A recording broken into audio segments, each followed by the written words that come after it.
Hello, Jen Pacici here. Let's talk about how to price your artwork. This is such a loaded topic and so personal. So let's just go with if you're just starting out and you have no idea where to start, what you can do is figure out one, and you can do this in an Excel spreadsheet.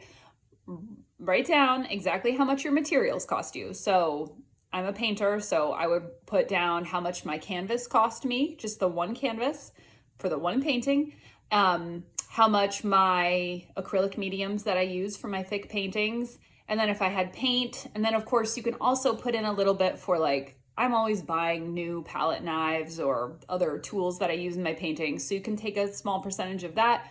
You put in how much did all of that cost, and then you can see how long it takes you to create the painting and then pay yourself an hourly wage.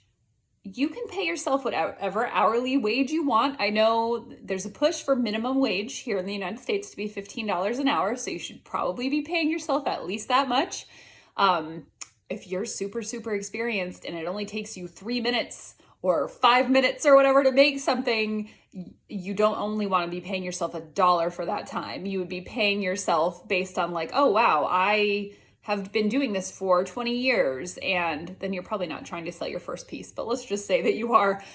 You're probably just going to pick like a flat rate. Like I want to be paid $25 for each block of time that I create this thing. But just for the sake of this, let's say it takes you an hour to create your painting or 2 hours, and you're paying yourself $20 an hour, and the materials cost $20. So that right now, so that's $40 for this painting you have created. But then you are going to want to double that. That is my advice. There are so many different ways to do this. So then at that point, you're talking $80.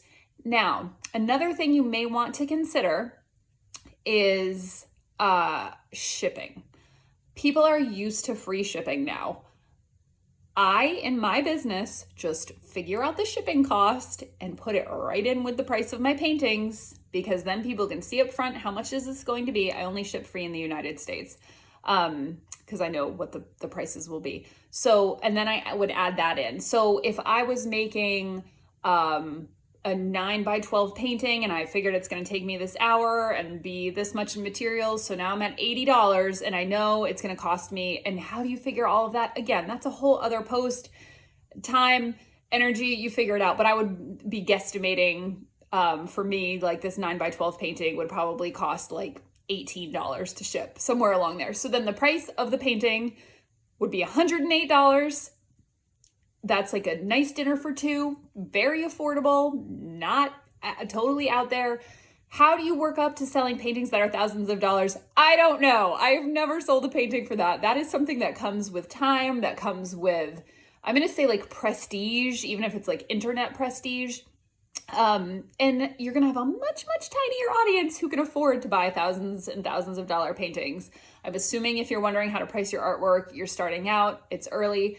There are other formulas you can use. For a long time, I would do like per like linear inch. Like if it was an 8x10 painting, that would be, no, I guess I did square inches. That would be 80 square inches, and I would figure out a price per square inch. But I actually really like just figuring out the costs, looking at my time. You pick your hourly wage. You can put this all in a spreadsheet or do it in your head, and then multiply it by 2 and then add on shipping. That's all I do generally. And once you get established and start selling paintings regularly, then you could increase your hourly wage. You could increase, you could just tack on an extra this much. But first you get comfortable with your pricing and then you move on. Okay? Okay.